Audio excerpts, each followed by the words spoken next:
Well, I hope you're well today, and I'm so pleased that we get to spend this time together. And I'm just assuming that you've had an interesting week. Schools closed, offices closed, restaurants closed, at least for, inside seating. And there's an expression that we're hearing a lot. It's just the expression cabin fever. And now that many of you feel like you're kind of going a bit stir crazy. And those of you that are extreme extroverts are just craving more human interaction. And so today, we get to talk about where we are in this space. Today we wrap up a brief 3-part series that we have been calling The Land Between. Now, for years, I have used the term the land between to talk about undesired space that we find ourselves in, particularly undesired transitional space. And by that I mean you're not where you were, you're not where you're gonna be, but right now, this is where you are, undesired space. It happens to be the title of my first book. I have thought about this space a lot for years. And I genuinely believe that this is where our gracious God does some of his best work. And one of the challenges of being in this space we are in is how to bring our best and how to be at our best. When we're in spaces we just simply rather not be in. And so today, to wrap up this short series on the land between, I want to return to a passage of scripture, a story from the Bible that we have looked at before. So if you've been hanging out at Ada Bible Church for years, you will probably remember parts of this. And if you're new with us or new with us online or someone sent you this link, this story might be totally new to you. And I just invite you to absorb its principles with us because this is critical space in my life and in yours. It is my hope that as we look through this material today, that God would encourage you, that he would strengthen you, and that he would give you a strong vision for what this season may mean for you.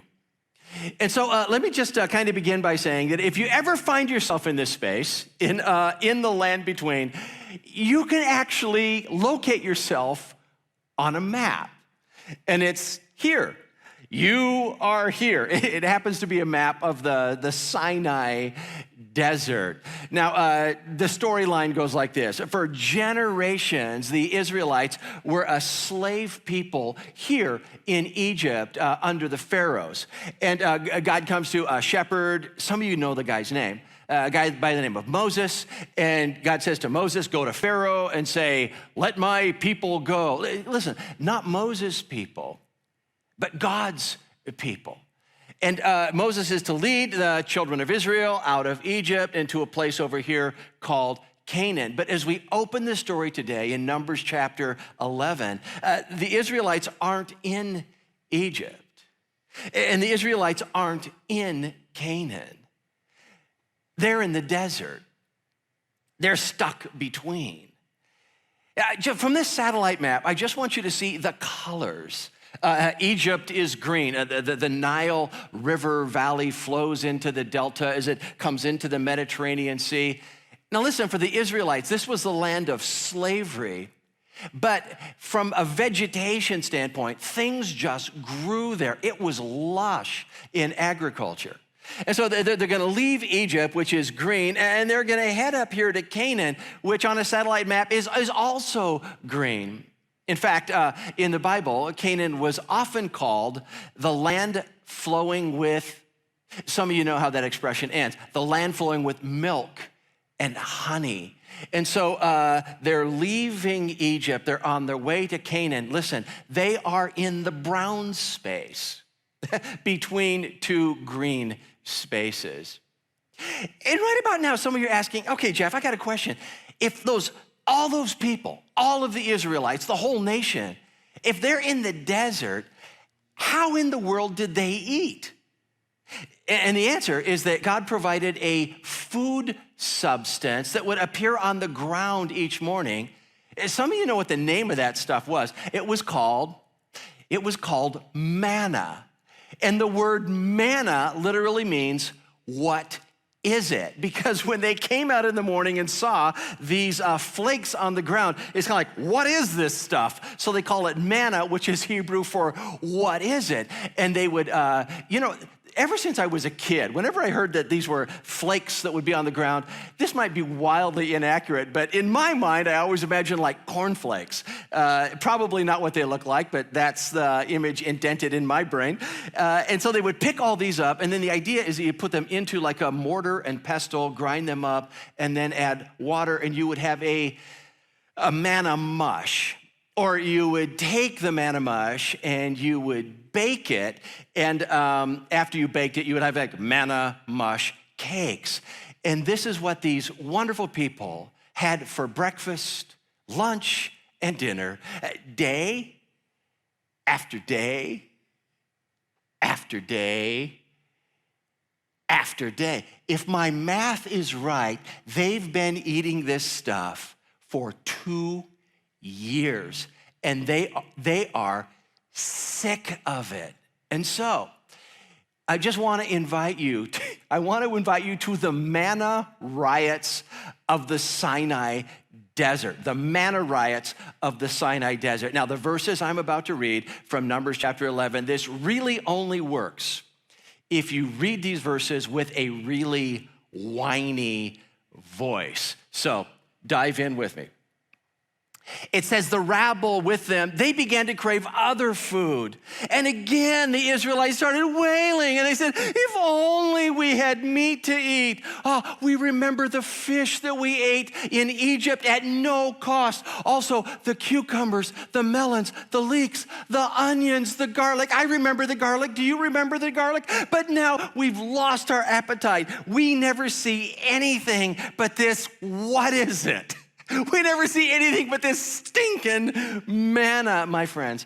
You would think that in the desert, nothing much would grow.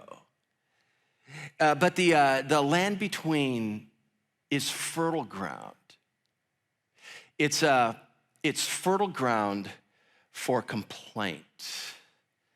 The land between is fertile ground for complaint. Now, if you look at those verses with me of the manna riots of the Sinai desert, and just kind of went, those people are idiots. I would never do anything like this. The thing that they're complaining about is sameness. That after a while, every day began to taste and smell like every other day. The challenge of sameness. Is this ringing any bells with any of you? Now, the voice of complaint that the Israelites lifted in the desert is basically the voice that says, I'm sick of this. I'm sick of this. I'm sick of this.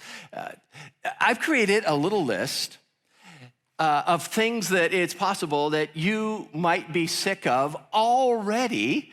And we're just a couple weeks into this stay-at-home order. So let me just try on some of these for size. I'm sick of this. I'm sick of taking all my classes online. I'm sick of not being able to hang out with my friends. I'm sick of being stuck at home. I'm sick of this. What would you add to the list? You know, I love my kids, but I'm sick of all the kids being home all the time. I'm beginning to be sick of this. I'm sick of working at home or trying to work at home and simultaneously trying to transition into being a homeschool parent. I'm sick of this. I'm sick of video conferencing. I'm sick of this. What would you add to the list? Some would say, I'm sick of worrying about when I'm going to get called back to work. And others, I'm sick of worrying about if I'm going to get called back to work. I'm sick of this.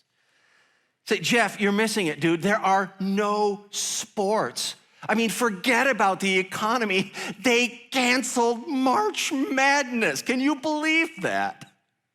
And the opening day of baseball has come and gone without that wonderful spring call, play ball. I'm sick of this.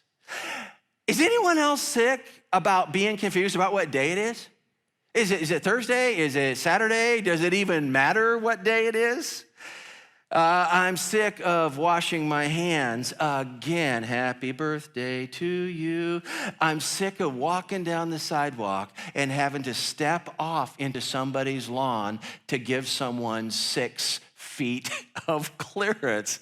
Jeff, it's getting old. I'm sick of it. And my friends, we're at the beginning of this season.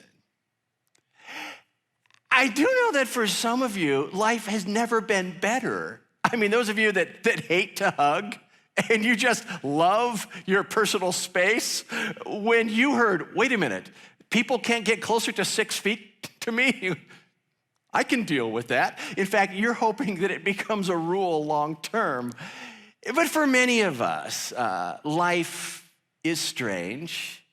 And it's not simply that it's strange now, but we need to hunker down for it to be strange week after week after week after week. Look, this is a serious thing. I know that complaint feels like kind of like a misdemeanor.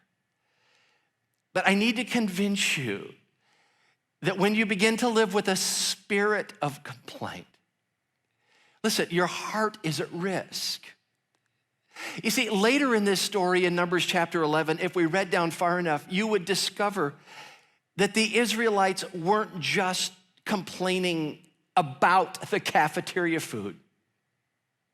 They weren't just complaining about the food, they were complaining against God. What happens here in Numbers chapter 11 is it's kind of like we were better off in Egypt. We were better off as slaves. We were better off without you. This is dangerous space. Listen, whenever you travel through the land between, your heart is at risk. It is incredible space for God to do some of his best work. And it is also incredible space to spiral into complaint. Now, as this manna riot is going on, I got a question, and the question is just, where's Moses? Where's that, unshakable, faithful, valiant leader? How's Moses holding up during this time? Well, we're gonna do something here. We're gonna take the camera off the people of Israel, and we're gonna turn it onto Moses. And listen, it looks like this guy's about to suffer a breakdown. The prayer that Moses prays to God, it is one of the most honest, real, and raw prayers you will ever see. Now, as we read Moses' prayer together, I want you to do a couple things. I want you to notice the pronouns where he goes, I, me, I, me, I, me. I also want you to notice the childcare imagery that he utilizes. So, as we look at Moses' prayer, I just need you to remember something. He didn't want this job in the first place. So let's check in on our leader. He's praying here. He says, he asked the Lord, why have you put the trouble, let me start over. He asked the Lord, why have you brought this trouble on your servant? What have I done to displease you that you would put the burden of all these people on me? Did I conceive all these people? Did I give them birth? Why do you tell me to carry them in my arms as a nurse carries an infant to the land you promised on oath to their ancestors? Where can I get meat for all these people? They keep wailing to me, give us meat to eat. I cannot carry all these people by myself. The burden is too heavy for me. My friends, you think that in the land between nothing much would grow. The land between is fertile ground. It's not only fertile ground for complaint, the land between is fertile ground for meltdown. And if you think meltdown is too strong of a word to use for what Moses is experiencing here, look at the way he ends his prayer. He ends his prayer by saying, if this is how you're going to treat me, please go ahead and kill me. If I have found favor in your eyes, and do not let me face my own ruin. It's like, I have one prayer, oh God, if you love me, kill me now. This guy is so beyond exhaustion. He's spent, he's overdrawn. The land between can be fertile ground for meltdown. As we talk about this topic of meltdown, I know that as we enter this COVID virus stay-at-home order, many of you were dealing with a situation coming into this. And what I'm trying to communicate here is it's not just this, it's this and that, or this and that and that. If truth were told in your marriage, there were communication challenges before you were stuck at home all day, every day. And now, because of kind of 24/7 proximity, issues are surfacing. And there could come a point where you just kind of break. We're using Moses' language. You'd go, this is too heavy. I can't carry this anymore.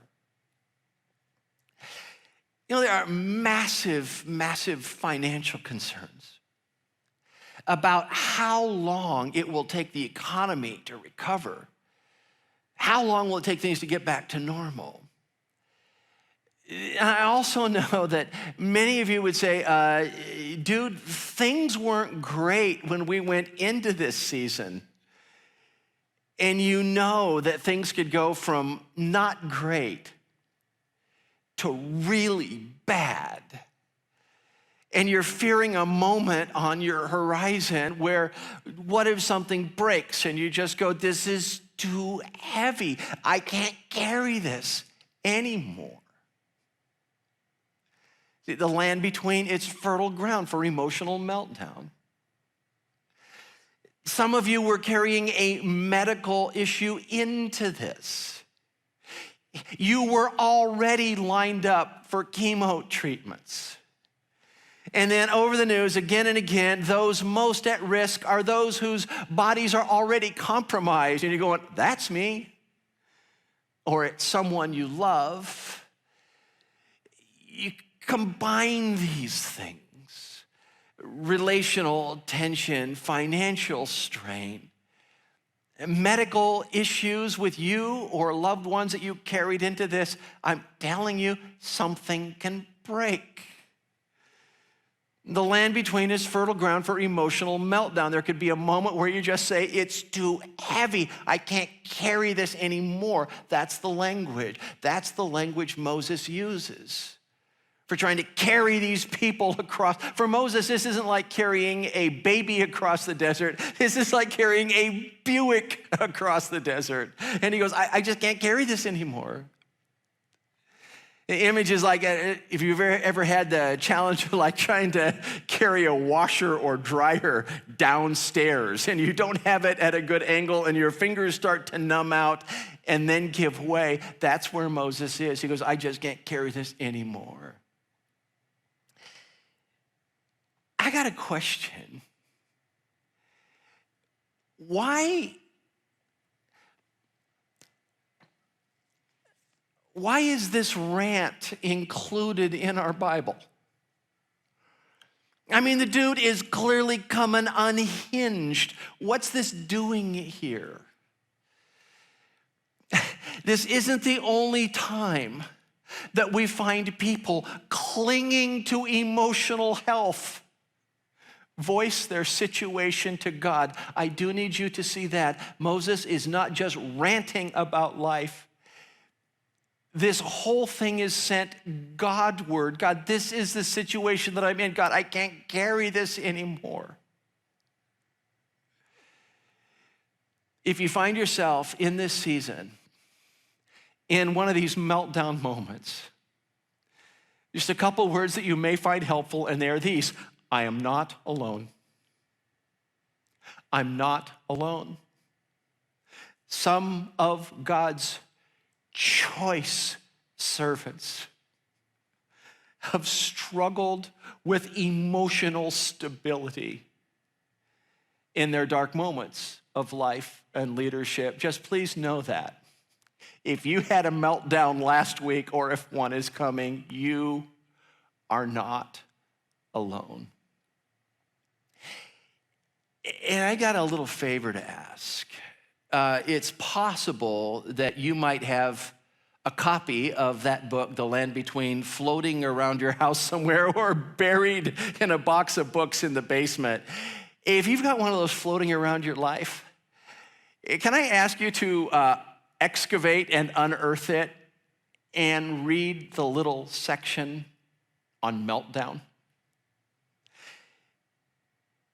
The section on meltdown reminds us that there is an art to crying out to God in our moment of need. May your meltdown send you Godward in a real and raw conversation, explaining what's going on and asking for him to meet you in the mess. This, my friends, is the art of crying out. Moses teaches us, models how to pray when everything's coming unglued and unhinged. And the question now before the house is just this: how in the world might God be pleased to meet his exhausted servant who feels like all of his resources are depleted? How will God meet this guy? And just for our sake, I hope God moves toward him graciously and tenderly, because that's how I hope God meets you and meets me in my most frustrated, exhausted moment of need. The story begins with the Israelites crying out, we're sick of this manna, we want meat to eat. Then there's Moses' meltdown, and now we read the response of the Lord to Moses. Let's check back in with Numbers 11. It says, the Lord said to Moses, and you get kind of a numeric here. It says, bring me 70 of Israel's leaders who are known to you as leaders and officials among the people. Have them come to the tent of the meeting that they may stand there with you. Now, 70 leaders in Israel, people who are already recognized and respected for their leadership potential. So these 70 guys are supposed to go with Moses, but there's a place. It's called the tent of the meeting. Now, the tent of the meeting was not a tent where people went to meet with each other. The tent of the meeting was a tent where people went to meet with God. And so the image I have in my mind is Moses standing there, and there's like these 70 guys around him. What's up with this? God explains further. He says, I will come down and speak with you there, and I will take some of the power of the Spirit that is on you, and I will put it on them. They will share the burden of the people with you so that you will not have to carry it alone. Now, let's just spend a second with us here. Apparently, for his leadership responsibility in leading the Israelites out of Egypt and through the desert into Canaan, apparently Moses received kind of a one-of-a-kind anointing of God's Spirit. Moses had a dose of God that nobody else had. And so it's kind of like, okay, Moses, you bring these 70 guys with you. I'm going to take the Spirit that I put on you, and I'm going to put the Spirit on them. So now you have like 70 mini Moseses. But look at the language that God used. It says, they will share the burden of the people with you so that you will not have to carry it alone. There's something in that is deeply, deeply moving, Because God uses the same language that Moses used. Moses said, I can't carry this anymore. And here God says, they will help you carry the burden so that you will not have to carry it alone. You see, the land between is not only fertile ground for complaint, it's not only fertile ground for meltdown. The land between is fertile ground for provision. God provides leaders for his exhausted leader, Moses. God provides help. God provides. Land between is fertile ground for provision. And I believe that he still does this. What if there is something within the heart and within the character of God that just loves to provide for his kids? Jesus is on a hillside. The series of teachings that he does, we call it the Sermon on the Mount. And right in the Sermon on the Mount is what we call the Lord's Prayer, where Jesus says, okay, this then is how you should pray. And then he begins, he says, Our Father in heaven, hallowed be your name. May your kingdom come and your will be done on earth as it is in heaven. And then Jesus said, pray like this, give us this day, give us today our daily bread. Father, please provide today the things I need today.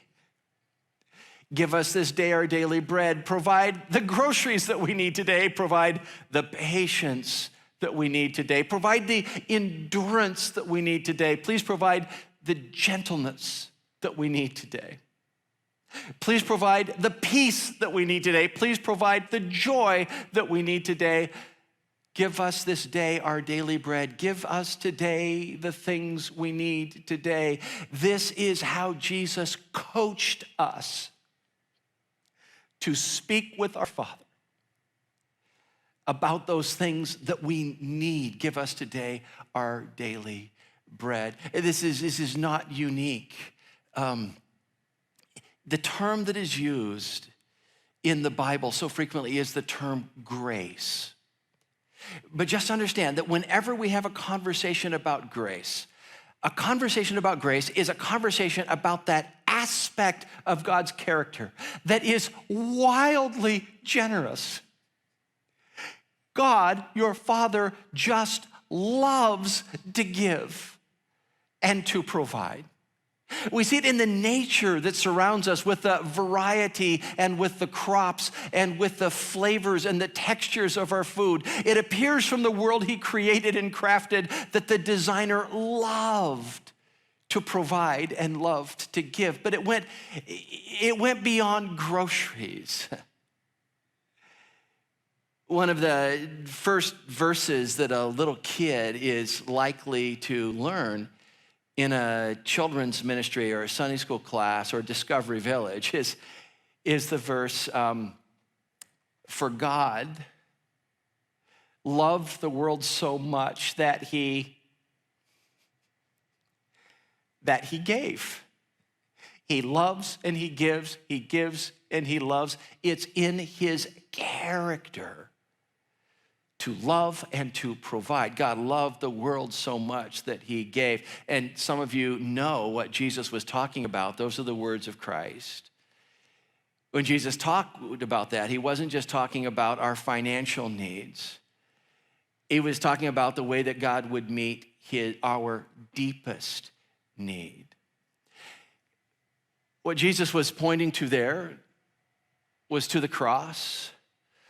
For God so loved the world that he gave his only son, that whoever would believe in him would not perish but have a quality of life and eternal life, would pass over from a death walk to a life walk, would have eternal life. Now, this issue of the crucifixion, what happens here is that when Jesus hangs on a Roman cross, he was paying off debts that weren't his. He was paying off debts that were mine, and he was paying off debts that were yours. See, the reason God can forgive me of my crimes of the heart is that they've already been punished for. But if you start with the crucifixion, start there but move out from there. Look at the crucifixion of that glorious moment that most represents the giving Spirit of God, and just kind of go, if he would do that, if that's what he's like, think about what else he might provide. Now, that if he's like that, think what else he might do, is exactly where the mind of the Apostle Paul went as he was writing believers living in the empire, the major city in the empire, the city of Rome, the heart of the empire. To Roman believers, Paul would write this in Romans chapter 8. Check this out with me. It says, he who did not spare his own son, but gave him up for us all, how will he not also, along with him, graciously give us all things? Think about that. He who allowed his son to come and died for us, how will he not also with him, I love those two words, they both begin with G, graciously give us the things that we need. Paul is speaking to Roman believers, and he's just saying, listen, if God went that far to show his generosity and love, don't you think that he will listen to your daily prayers and to provide for your daily needs? Will he not also, along with him, graciously provide the things that we need? And we know as we have this conversation about provision that this is a time where the term worry or the time anxiety keeps surfacing because of the what ifs. What if this, stay-at-home order goes on and on and on? What if I'm not called back to work for a long time? What if there's a callback, but I'm not called back? What if the company that I belong to closes? What if the retirement account that I've invested in faithfully all this time just plummets? What if, my friends? There is a critical relationship between this issue of provision and the issue of worry. If I can believe that it is within the heart to generously provide, this has the ability to round off some of the sharper edges of a life devoted to worry or consumed with anxiety. And so before we move to the last point of this message, I just want to take you to something Jesus said to his disciples the last week of his life that had to do with hardship, that had to do with persecution, that had to do with pain, that had to do with anxiety. And I hope as I share this little thing that it just really meets you if you find yourself consumed with worry or anxiety in this weird season that we're in. The last week of Jesus' life, he's teaching here in the temple at Jerusalem. And on Tuesday of the last week of Jesus' life, he spends Tuesday morning in these conversations and altercations right here in the temple area. Then he leaves the temple. He heads down into the valley and then up to a hilltop. It's called the Mount of Olives, and there he sits down. Now, this happens on a Tuesday. He will die on a Friday, but he begins to break some things down for his disciples, and one of the things he informs them is, by the way, not that far into the future, some of you are going to get arrested. You're going to get pulled before the authorities. You're going to get interrogated, and they are going to want to kill you. I think great news for the apostles to hear as they're sitting on the mountaintop with Jesus that day. And then he says this: make up your mind in advance not to worry about what you're going to say when you go to court. I mean, look at it with me. Jesus says this in Luke chapter 21. He says, but make up your mind not to worry beforehand how you will defend yourselves. Now, a couple months ago, I was focusing on this passage of scripture, and I saw something that I had not seen in a long time, or remembered something I had not remembered in a long time, that Jesus just doesn't say, don't worry. He says, make up your mind not to worry beforehand. This is kind of crazy. He was kind of like, yeah, not only don't worry, decide. Decide that you're not gonna worry. Decide in advance that the what if that happens, decide in advance that you're not gonna worry. And this is why Jesus told them that. The next verse, he says this, verse 15, for I will give you words and wisdom that none of your adversaries will be able to resist or contradict. Jesus says, don't worry, that day that you're hauled into court, I'll give you the words to say. When you get there, I'll be with you. Decide in advance not to stress out. Make that decision beforehand, because when this hardship happens, I will be there and I will give you whatever you need when you're there. This is huge, because we deal with the what if that happens, what if that happens, what if this happens, and what if this doesn't happen, and what if this waits too long?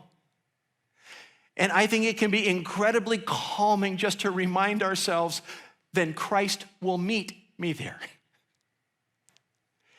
If that happens and it's painful and it's disruptive and it's hard,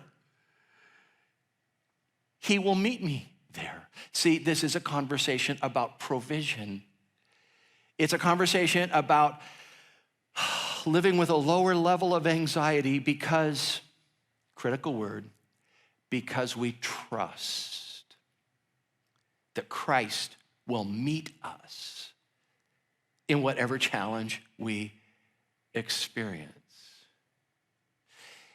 Now listen, the land between is fertile ground for complaint, and it's fertile ground for meltdown, and it's fertile ground for God's provision.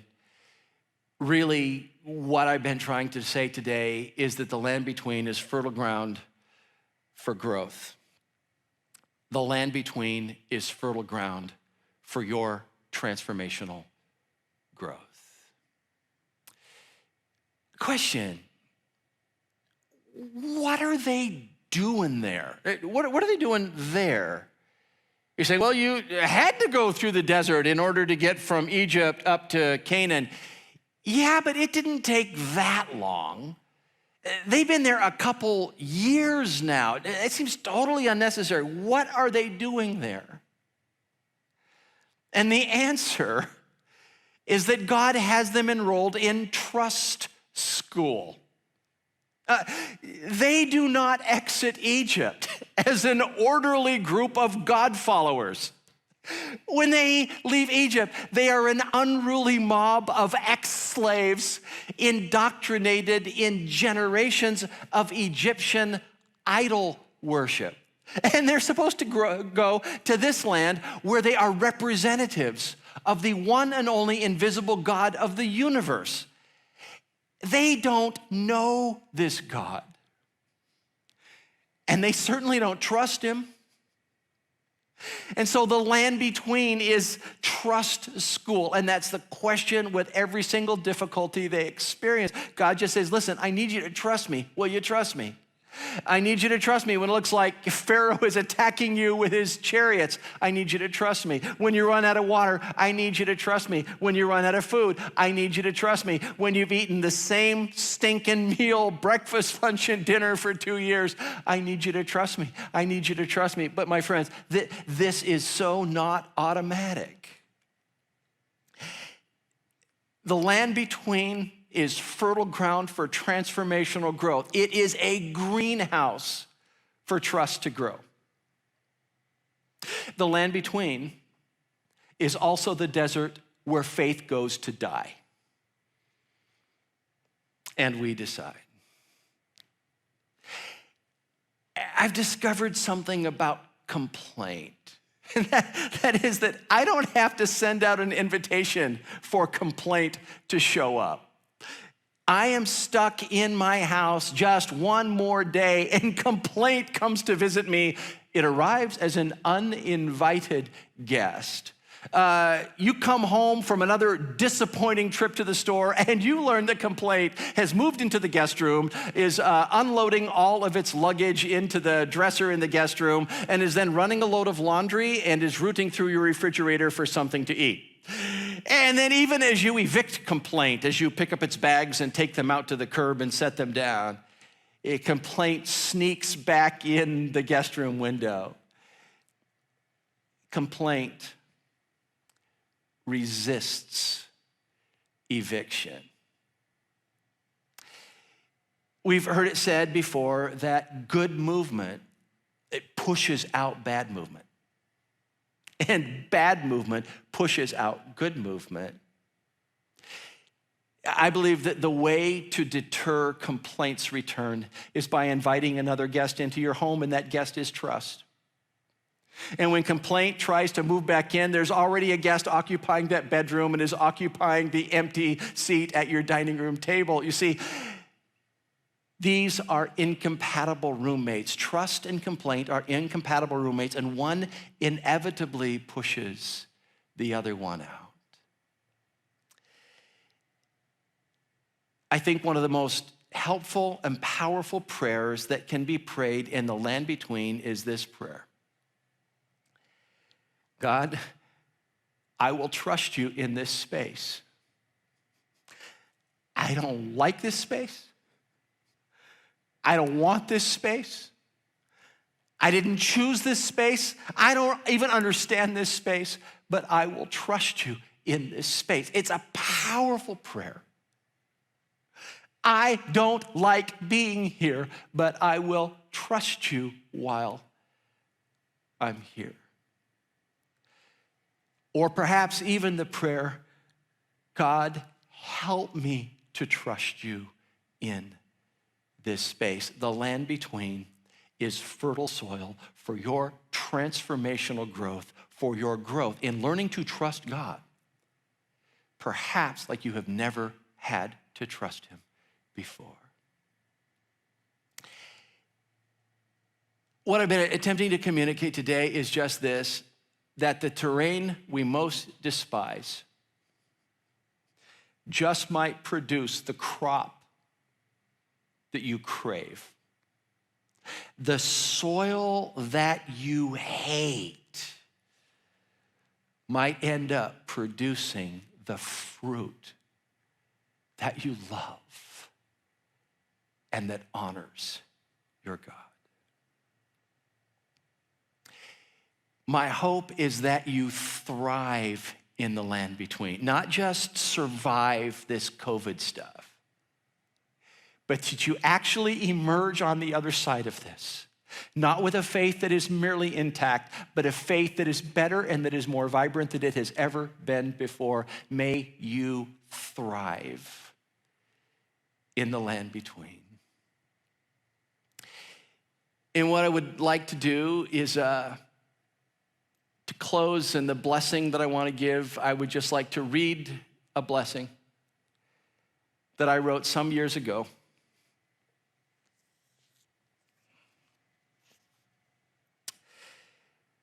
My prayer for you is that God will visit you with his grace in this season of transition. I pray that the barren landscape of trial will become the fertile soil for new growth. May our gracious God revive your spirit, and may he fully restore your laughter. May you find him in your pain, and may you trust him in your waiting. May the one who redeems all things meet you powerfully as you journey through the land between. May the one who redeems and restores all things meet you powerfully in this season.